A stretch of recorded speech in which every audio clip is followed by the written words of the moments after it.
In this video, I'm going to cover the features and settings of DroneLab Pro in some detail, without too many audio examples. You can hear a lot more sounds in the other videos on the website and YouTube channel.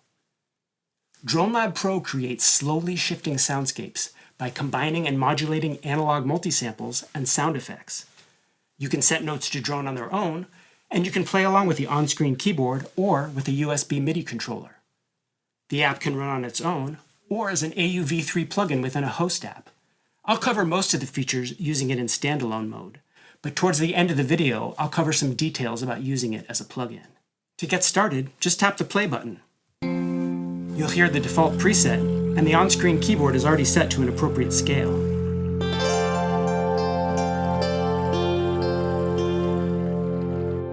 You can explore the other factory presets by tapping this Presets button and picking one from the list.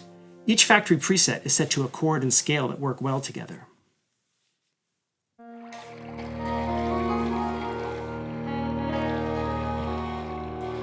Once you've found a preset you like, you can tweak it further.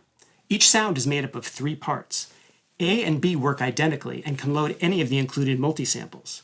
The third part, the sound effects, has a choice of environmental sounds like rain and traffic. At the top left of each part is a button which turns that part on and off. The reverb is set here. It's global, but each part can have its own amount. By tapping reverb in each part, you can adjust the reverb amount for that part, as well as the global settings. Each part also has pan and volume controls. The knobs are controlled by dragging up and down, or left and right. Here you can select the sound source for each part. The list of multisamples is the same for A and B. The sound effects are not multisampled. Each one is a looped stereo recording. The cutoff knob controls the frequency of a low-pass filter, so turning to the left reduces high frequencies.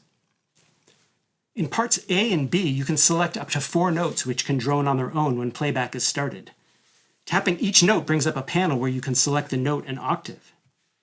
If you don't need all 4 notes, you can turn a note off with the mute button in this panel. If the drone button is lit, then the set notes will play during playback. If it's off, then only the notes played by the on-screen keyboard or by MIDI will be played. The layer selector chooses which velocity layer will be used for the droned notes. Each layer is a separate recording of the source instrument at a different level of intensity.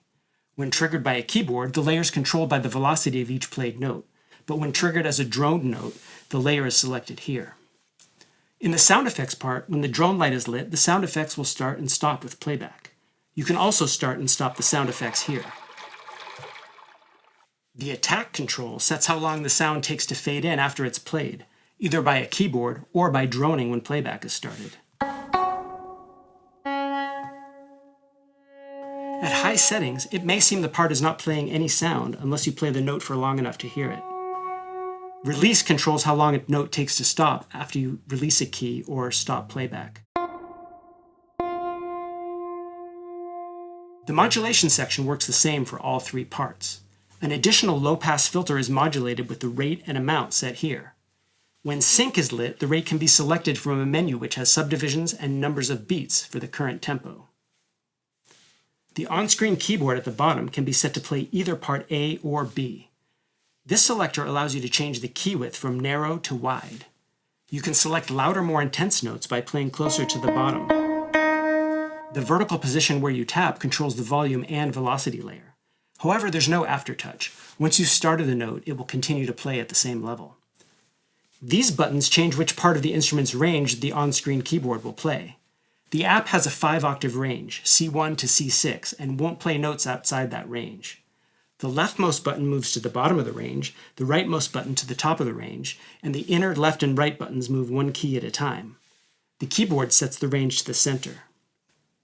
When the scale button is lit, the on-screen keyboard will be set to the key and scale set in these menus. Each of the factory presets is set to an appropriate scale. You can switch to a chromatic keyboard by turning scale mode off. These settings are saved with each preset. The on-screen keyboard and most of the functions in this top bar only appear in the standalone version, as these functions would be handled by the host when running as a plugin. At the far left is a level meter. If it's going into the red, there may be distortion from overloading the output.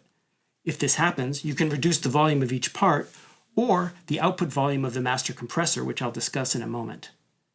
Next to the meter is a record button. Tapping it will start recording and it will turn red and pulse.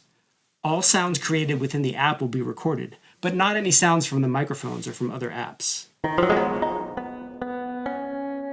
If you're going to record, keep an eye on the level meter. Even if it sounds okay while you're playing, it may still be distorted on the recording if you've gone into the red. Tap the record button again to stop recording. The recordings you've made can be previewed, shared, or deleted by tapping this button.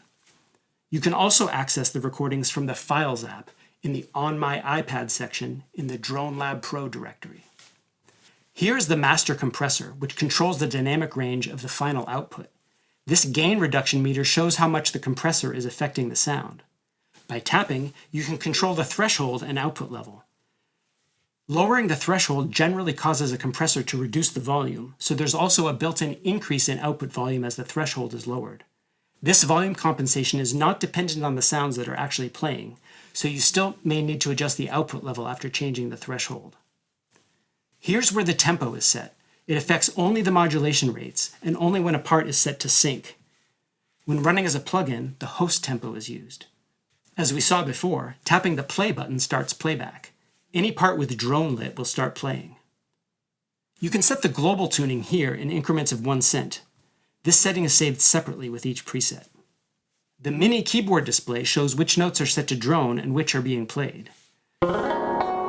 This MIDI indicator to the left will light up when an external MIDI source is available, such as a USB controller or another app.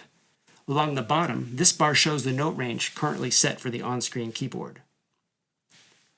To change the key that you're working in, use these Transpose buttons. They shift all the notes in both parts up or down by a half step. The scale of the Onscreen Keyboard is also shifted. Here again are the presets with all of the included factory presets. From here you can share your current settings to a file or load a preset from a file. By tapping User, you can save your own presets to and from this list. The Settings button opens a panel where you can change application-wide settings. Here's a link to the support page, which opens in your default browser, and there's a link to the YouTube channel. If you connect a USB MIDI keyboard or controller, you can play notes on either of the parts and trigger the sound effects. You can have the app respond to all incoming MIDI, or by turning off all inputs, you can select individual sources from the list. Parts A and B and the sound effects will respond to the MIDI channels set here. Some controllers send note data on a different channel than the continuous controller knobs and sliders, so these may need to be set to different channels. Below that, you can set CC assignments for many of the app's parameters. By turning on Learn for the parameter you want to control, you can set the CC by moving the desired knob or slider on your controller. Depending on the MIDI channel settings, you can control that parameter in any of the parts. These settings only apply when using external MIDI, and only when running as a standalone app. In addition to running on its own, DroneLab Pro can run as an AUV3 plugin within Logic Pro for iPad, Cubasis, AUM, or any other iPad app which supports hosting AUV3 plugins. I'll demonstrate it in AUM. Loading the plugin may work a little differently in other hosts. After you load DroneLab Pro on a channel in your host app, you can tap the icon and see the interface with its default layout. Unlike the standalone version, you'll only see one part at a time here. You can select which part you're editing here, and you can turn each part on and off with these buttons. On the bottom left are the global tuning, master compressor, transpose buttons, and presets. If the plugin window is large enough when maximized or full screen, you'll see a layout similar to the standalone version, with all 3 parts showing. The master compressor, global tuning, transpose buttons, and presets move to the top in this layout. This layout might not be possible depending on your host app and the size of your iPad. If you make the plugin window sufficiently tall but narrow, you can also access a third layout, which is similar to the default view, except the part controls are laid out vertically.